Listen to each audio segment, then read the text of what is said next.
do Apocalipse, capítulo de número 2. Eu vou estar lendo do versículo 1 ao versículo de número 3. Livro do Apocalipse, último livro da Bíblia e do Novo Testamento, capítulo 2, do versículo 1 ao versículo 3. Primeira carta à igreja de Éfeso. Se você não tem a Bíblia, vai estar aqui no slide. Escreve ao anjo da igreja de Éfeso: isto diz aquele que tem à sua destra ou à sua direita as 7 estrelas e que anda no meio dos 7 castiçais de ouro. Conheço as tuas obras e o teu trabalho e a tua paciência, e que não pode suportar os maus, e puseste à prova os que se dizem ser apóstolos e não são, e tu os achaste mentirosos. E sofreste, tem paciência, e trabalhaste pelo meu nome e não te cansaste. Aleluia. Eu gostaria que você redobrasse a sua atenção e aguçasse bastante os seus ouvidos para ouvir mais uma vez aquilo que o Espírito Santo tem a dizer nesta noite. Uma alegria rever o pastor Léo, sua esposa, que Deus abençoe. Eu tenho certeza, irmãos, que Deus vai falar mais uma vez. Foram 4 dias maravilhosos. Deus falou de maneira tremenda nesta casa, através das mensagens, através dos louvores.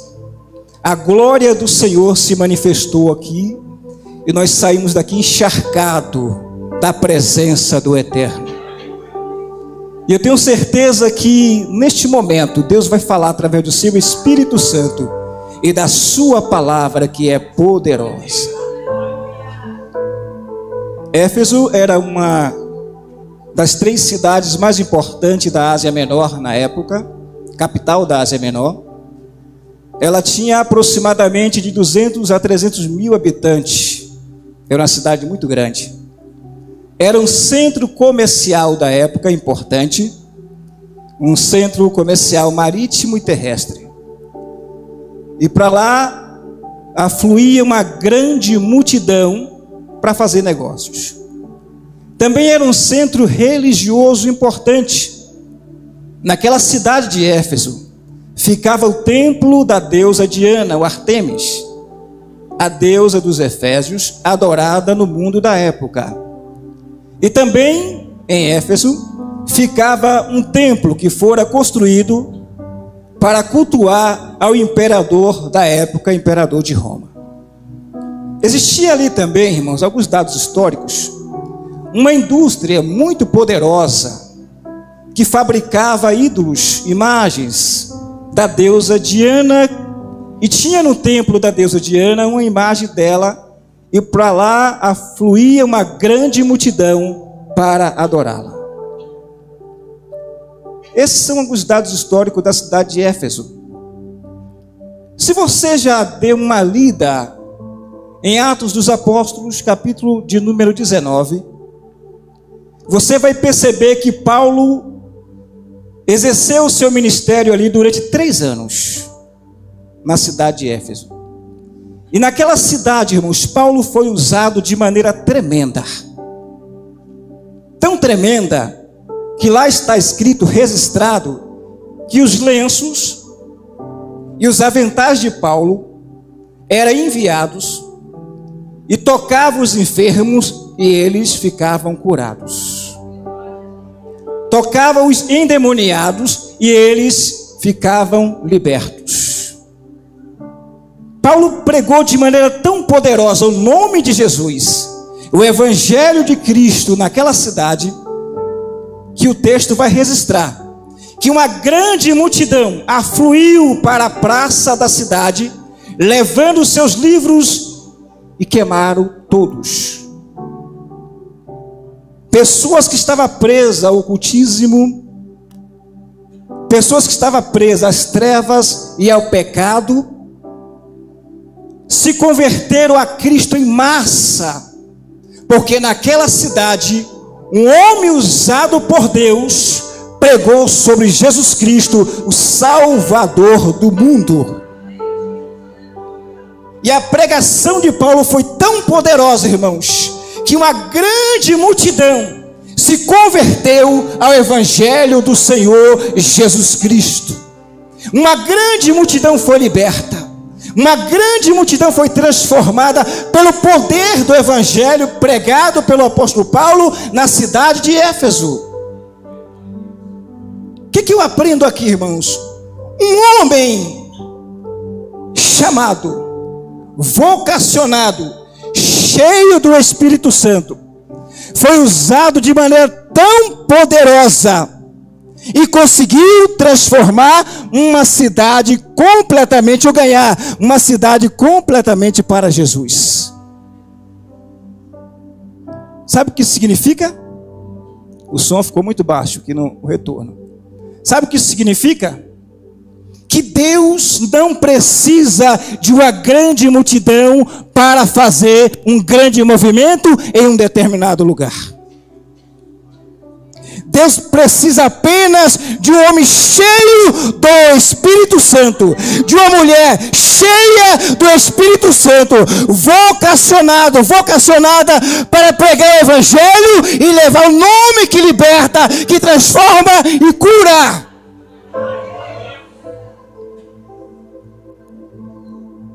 Aleluia.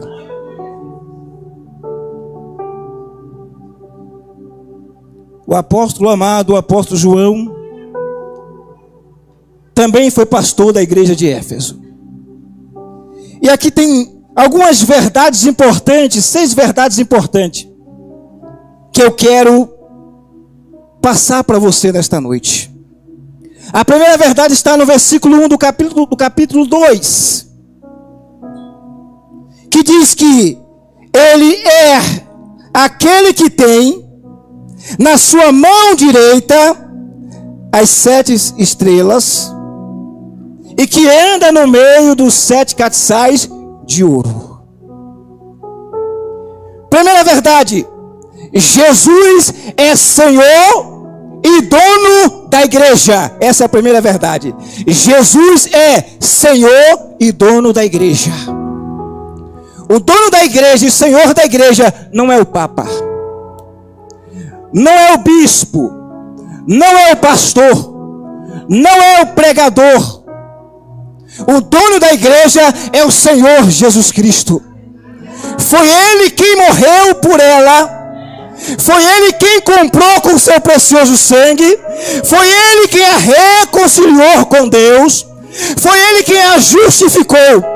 Foi Ele quem trouxe de volta, chamou do mundo e colocou no centro da vontade do Pai. Ele é Senhor e dono da igreja. Segunda verdade: Ele é aquele que guia a sua igreja através do Espírito Santo e através da sua poderosa palavra. A igreja não precisa de gurus. A igreja não precisa de um profeta guia. A igreja não precisa de outro livro para ser guiada. Ela precisa de Jesus Cristo. Jesus é quem guia a sua igreja através da sua palavra e através do Espírito Santo. A terceira verdade: foi Ele quem comprou e redimiu os membros que formam o corpo de Cristo. A igreja foi comprada com o precioso sangue de Jesus. A quarta verdade: é Ele que tem poder e autoridade sobre a sua igreja e os seus pastores.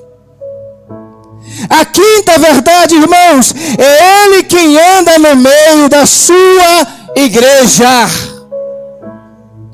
Ele está no meio da sua igreja. O Evangelho de Mateus, capítulo de número 20, o capítulo de número 18, versículo 20, vai dizer que onde estiver 2 ou 3 reunidos em meu nome, aí estarei no meio deles.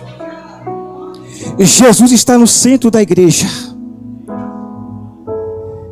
Todas as coisas devem convergir para Jesus.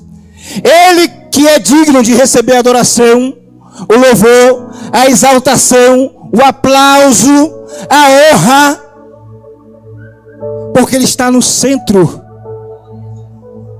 Ninguém pode ocupar esse lugar que é tão importante. Nem o maior dos pregadores, nem o maior dos mestres pode ocupar o centro, que é o lugar mais importante da igreja. Esse lugar está ocupado pelo Senhor Jesus. Isso significa que todas as coisas devem girar em torno, em volta daquele que é o Senhor da igreja, daquele que é o dono da igreja, daquele que está no centro da igreja. É Ele que deve ser adorado, reverenciado, louvado e aplaudido pela sua igreja. Aleluia. Ele anda no meio da sua igreja. Na igreja de Laodiceia, meus irmãos, ele estava do lado de fora. O materialismo, os bens financeiros e material, a prosperidade daquela igreja ocupou o centro na igreja de Laodiceia. E Jesus foi expulso daquela igreja, ficando do lado de fora. Mas um detalhe importante é que ele não se retirou de uma vez por toda. Ele ficou à porta, batendo a porta da igreja, dizendo: eis que estou à porta e bato. Se alguém ouvir a minha voz e abrir a porta, entrarei em sua casa, cearei com ele e ele comigo. Sabe o que ele estava dizendo, Jesus, quando ele estava batendo a porta? Se tem alguém aí dentro desta igreja de Laodiceia, sensível à minha voz, se tem alguém aí dentro que está me ouvindo bater a porta, e esse alguém abrir a porta, eu vou entrar e vou fazer festa com ele e ele comigo. Quantas igrejas, irmãos, que Jesus não está mais nela? Quantas igrejas que Jesus não é mais o centro, não é mais o Senhor, não é mais o dono? Quantas igrejas das quais Jesus já foi expulso há muito tempo? É o homem quem manda, é o homem quem fala, é o homem quem diz. E Jesus já não fala mais, já não revela mais, já não há mais profecia, já não há mais palavra, já não há mais doutrina, já não há mais cura, já não há mais milagre. Há um formalismo que entrou e tomou conta da igreja, do altar, e o homem ficou no lugar que pertencia a Jesus. E ele saiu. E aqui eu lembro de um testemunho de um pastor, algo verídico. Uma igreja em uma determinada cidade, e ela prosperou e ficou muito rica. E os seus membros eram pessoas importantes da alta sociedade, pessoas ricas, influentes. E naquela igreja havia uma irmãzinha pobre, humilde, que morava em uma casa também humilde, que não tinha carro, que não falava bem, mas era uma mulher de Deus. E um certo dia, o pastor, pressionado por alguns membros daquela igreja, chamou aquela irmã e disse para ela: irmã, eu quero falar com você. Com muita educação, eu quero pedir para a irmã mudar para a igreja da frente. Porque a igreja da frente é uma igreja que está à altura da irmã. A irmã olha e perceba que os membros dessa igreja são de classe alta. E não é pecado ter crente de classe alta na igreja, irmãos. E aqui já não há mais lugar para a irmã. E ela prontamente, obedecendo o pastor, saiu para a igreja que ficava em frente. E um certo dia, o pastor, encontrando aquela irmã na rua, se dirigiu a ela para lhe pedir perdão. E disse: irmã, me perdoe, porque eu pedi para a irmã sair da igreja e ir para a igreja que fica aí na frente.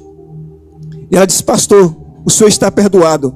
Mas no dia em que o senhor falou comigo e pediu para me sair da sua igreja, naquele mesmo dia o Espírito Santo falou comigo: antes de expulsar você, eles já haviam me expulsado de lá. Quantas igrejas Jesus não está mais nela, irmãos? Já não se ouve mais a voz do meigo nazareno, mas nós louvamos a Deus e enaltecemos o Eterno, porque nesta igreja Jesus é sentido. Porque nesta igreja Ele tem liberdade para falar, para curar, para profetizar. Ele tem liberdade para se manifestar, para fazer, para enviar, porque Ele é Senhor desta igreja, dono desta igreja. É por essa razão que ela chegou aos 43 anos, porque Jesus é o dono e Senhor dela. É porque Ele está no centro, no meio desta igreja. Ele anda no meio dela. Aleluia. E aí Jesus tece, irmãos, alguns elogios àquela igreja. Versículo 2 e versículo 3. Ele diz: eu conheço as tuas obras, o teu trabalho, o teu amor e o teu afinco, a tua perseverança e a tua paciência. Primeira coisa que eu quero destacar aqui: Ele conhece. A palavra conhecer aqui no original grego significa conhecer profundamente, conhecer absolutamente, conhecer detalhadamente nos pormenores. E Jesus conhece a sua igreja profundamente, absolutamente, amplamente, nos mínimos detalhes. Ele conhece você, Ele sabe quem você é. Ele conhece você no seu interior, no seu íntimo, no âmago, na índole da sua alma. Ele conhece a igreja de maneira profunda e não superficial. E Ele vai mais além: eu conheço o teu trabalho. Trabalho aqui significa uma ação direcionada, organizada, com um objetivo. Ele está dizendo: eu conheço o teu trabalho. Eu conheço, está dizendo para a igreja de Éfeso, que nessa cidade vocês fazem um trabalho de evangelismo, um trabalho de missões, um trabalho de assistência social, um trabalho de visita importantíssimo que faz a diferença nessa cidade. Eu conheço o trabalho das mãos de vocês. Eu também conheço as obras, que é o resultado do trabalho. Obras é resultado da ação do trabalho. É aquilo que meu trabalho produz, é as obras. Sabe o que está dizendo? Eu conheço não apenas a quantidade, mas a qualidade das obras produzidas por vocês. Aqui está, irmãos, algo importante. Ele não apenas conhece você, o seu trabalho, mas também conhece a qualidade do trabalho que você está produzindo no reino. Ele conhece a qualidade do trabalho que esta igreja está produzindo nesta comunidade. Agora, o que me chama a atenção aqui é que aquele trabalho era feito motivado, movido por amor. O que movia aquela igreja a trabalhar, a produzir obras, a perseverar, a sofrer pelo nome de Jesus, era o amor. Ela trabalhava com afinco, com dedicação, não desfalecia, porque aquela igreja era movida pelo amor de Cristo. O amor era a essência, era o motor que colocava aquela igreja em movimento, irmãos. O amor genuíno, o amor verdadeiro, o amor que Paulo diz no capítulo 5, versículo 5 da carta aos Romanos, que é derramado dentro de nós, através do Espírito Santo. Aquela igreja trabalhava, evangelizava, fazia missões, assistências sociais, movida pelo amor de Cristo.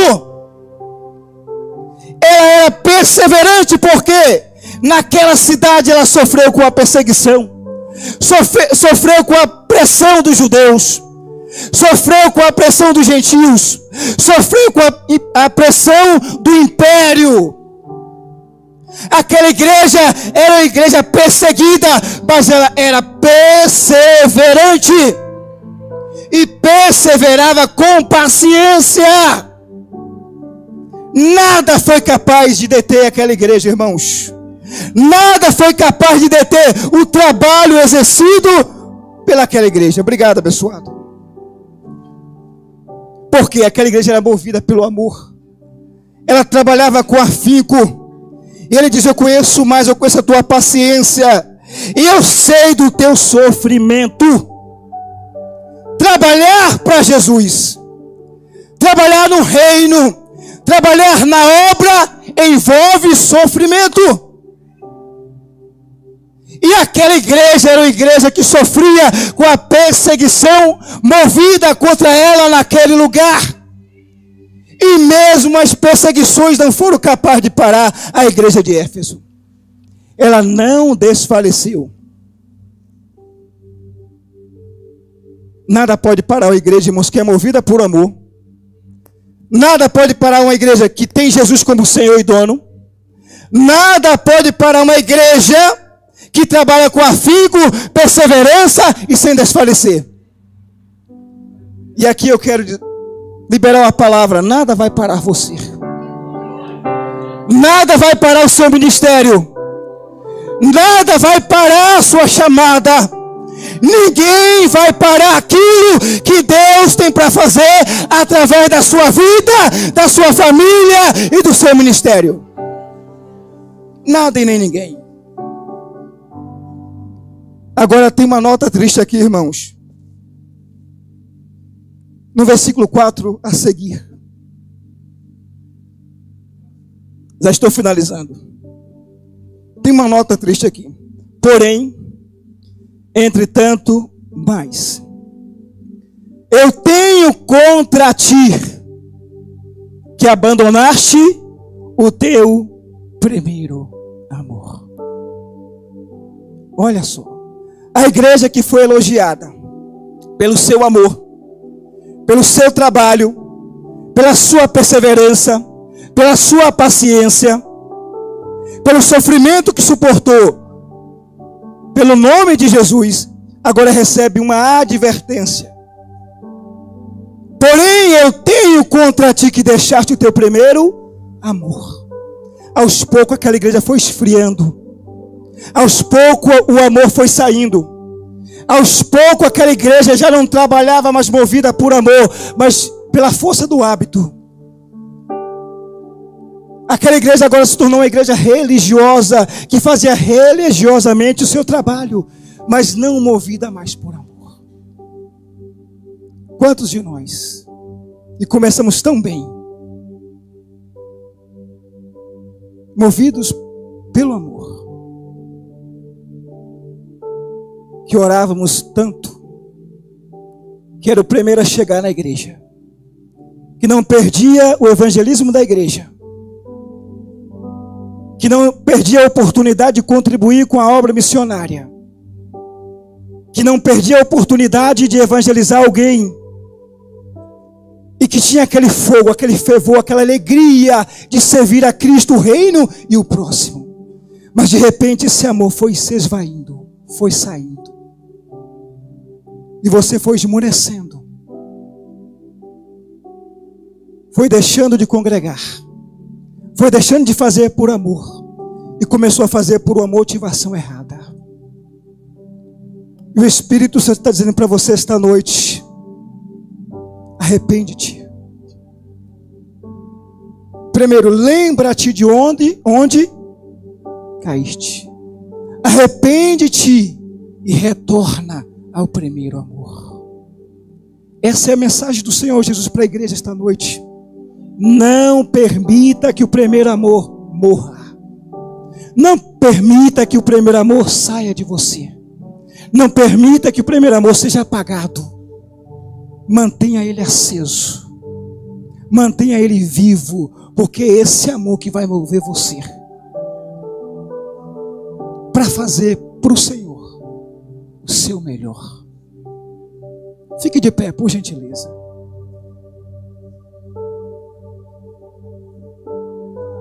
Aleluia. Cadê a Rebeca, irmãos? A cantora ia ser a Kelly, né? A Kelly disse que não podia. Vamos ser a Rebeca. Sabe esse louvor aqui? O que tua glória fez comigo. Vamos fechar com esse louvor. O que tua glória fez comigo. Fernanda Brum.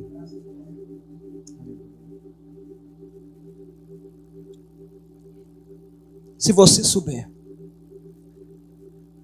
louve a Deus com esse louvor que é tão bonito e importante. Vamos fechar a minha participação aqui com este louvor. Tua glória fez comigo.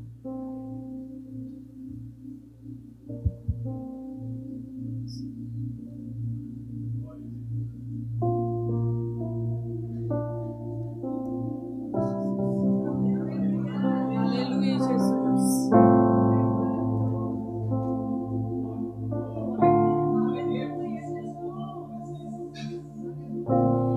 Eu me rasgo por inteiro, faço tudo, mas vem novamente. Eu mergulho, oh, aleluia, na mirra ardente. Oh, glória a Deus. Peço que cante com alegria. a presença aumente. Medita na letra desse louvor. Aleluia.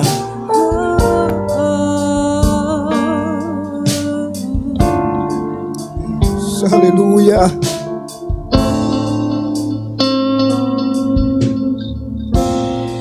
Eu me rasgo. Aleluia. Rasgue o seu coração agora. Por inteiro. Derrame a sua alma diante do altar do Senhor. Faço tudo.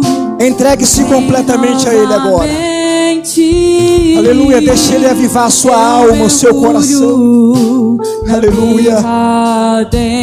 Sinta a presença dEle agora em nome do Senhor Jesus. Oh, aleluia. Que a presença dEle aumente em nossas vidas esta noite. E se eu passar pelo fogo, aleluia, eu não temerei. Oh, Deus tremendo. Fumaça de glória, eu entrarei longe do santo dos santos. Oh, Deus tremendo. Não sei mais viver. Oh, aleluia. Quem já pisou? Quem já pisou? Aleluia. No santo em outro lugar não sabe viver. Em outro aleluia. Não sabe. Aqui é o teu lugar, aqui é a tua casa. E onde estiver,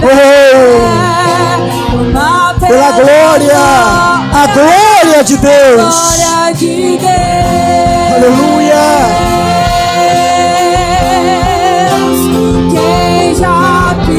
Oh, aleluia, no santo do santo, em outro lugar, não sabe viver, oh Deus, e onde estiver clamar a glória de Deus, oh, aleluia.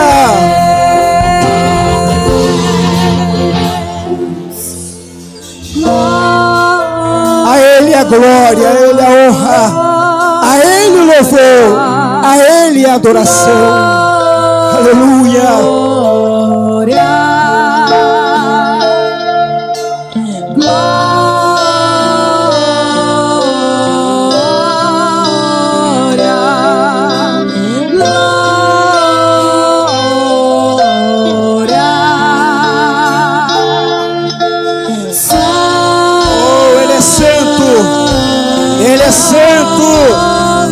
Ele é santo e está nesta casa. Aleluia. Já sentimos a sua presença gloriosa.